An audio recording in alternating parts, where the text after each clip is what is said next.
राम राम किसान भाइयों, मैं विजय ढाका आपके अपने चैनल विजय ढाका किसान का दोस्त पर आपका तहे दिल से स्वागत करता हूं।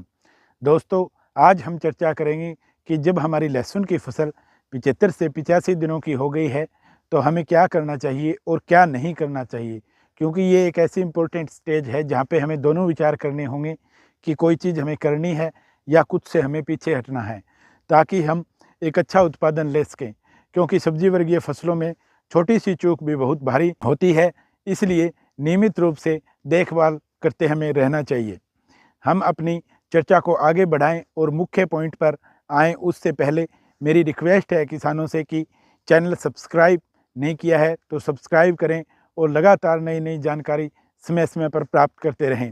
और जानकारी आपको अच्छी भी लगे तो किसान भाइयों, दूसरे किसानों के साथ शेयर करना ना भूलें, ताकि हम एक दूसरे किसानों का एक बहुत बड़ा संगठन खड़ा कर सकें और एक अच्छी सब्जी वर्गीय फसल का उत्पादन ले सकें। जब हमारी फसल 75 से 85 दिनों की है तो हमें ध्यान देना है हमारी लहसुन के कंद के साइज पर। यहाँ यह ध्यान रखना है कि हमारा लहसुन वेजिटेटिव ग्रोथ मतलब अत्यधिक बढ़वार पहले से कर रहा है या कमज़ोर है। इस स्टेज पर यह देखने वाली चीज़ होती है।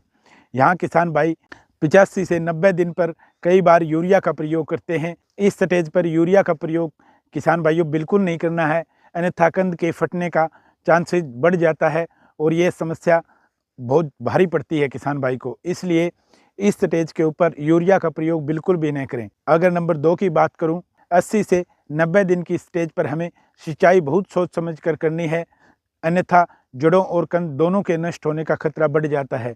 जब किसान भाई को ऊपर से थोड़ी सी मिट्टी हल्की सी सूखी हुई नजर आई, क्योंकि अब आगे से आगे टेम्परेचर बढ़ता जाएगा, तो जब भी थोड़ी सी सूखी मिट्टी नजर आती है तो वो सिंचाई कर देता है और नीचे बिल्कुल गीला हो, तो ऐसी स्थिति में अगर हमने ज़्यादा सिंचाई कर दी तो जड़ों के नष्ट होने का डर रहेगा और वहाँ पे जड़ें ही अगर नष्ट हो गई तो फिर कंद का साइज भी नहीं बढ़ पाएगा। इसलिए 15-20 दिन के गैप से सिंचाई करेंगे तो हमें ज़्यादा अच्छा रिजल्ट देखने को मिलेगा।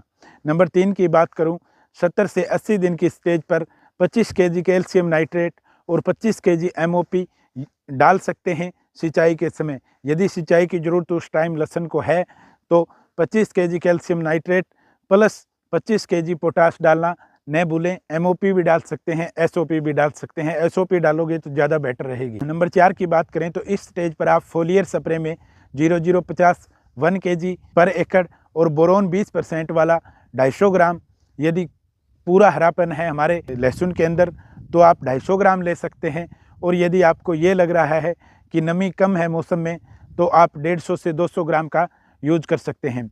ऐसा करने से हमारे लहसुन में पोटास की डबल पूर्ति हो जाएगी, क्योंकि हमने नीचे से भी 25 kg पोटास दे दिया है और ऊपर से यदि हमने 0050 का 1 kg, क्योंकि इस स्टेज पर पौधा जो हमारा लहसुन है वो पत्तों से काफ़ी ज़्यादा भोजन बनाता है, तो जिसके कारण हम यदि ऊपर से 1 kg 0050 का और प्लस बोरोन का स्प्रे करेंगे तो हमारे पोटास की जो डबल पूर्ति होगी उससे हमारा कंद का साइज और भी बढ़िया हमें देखने को मिलेगा। नंबर 5 की बात करूं, यदि आप 25 से 30 दिन आपको और लगने हैं तो आप 0050 के साथ PGR का इस्तेमाल अवश्य करें। जब आपका लहसुन वेजिटेटिव ग्रोथ पर हो तो इससे हमारे कंद का साइज भी बढ़िया होगा और कलर भी बढ़िया होगा। ऊटी लहसुन यदि आपने लगाया है तो PGR का प्रयोग न करें, क्योंकि इस टाइम उसकी स्टेज अलग हो जाती है जो हम देसी लहसुन लगाते हैं उससे। इसलिए हाँ, PGR में आप कौन सा यूज करें ये भी आपको बता देता हूँ। तबोली 30 से 40 ml पर एकड़ के हिसाब से आप यूज कर सकते हैं। इसका मैंने बहुत अच्छा रिजल्ट देखा है। आप तबोली भी ले सकते हैं या अन्य कंपनी का भी जिसके अंदर पेक्टाबुटाजोल 40% ऐसी फॉर्म में हो उसको आप ले सकते हैं। जो आपको सस्ता पड़े आप तबोली भी ले सकते हैं या दूसरा भी ले सकते हैं। दोस्तों, यदि आपको वीडियो अच्छा लगा हो तो लाइक अवश्य करें और कमेंट के माध्यम से ज़रूर बताएं कि आपकी लहसुन की फसल कितने दिन की हो चुकी हैं। मिलते हैं अगले वीडियो में किसी नई जानकारी के साथ। तब तक के लिए किसान भाइयों, जय हिंद, जय भारत।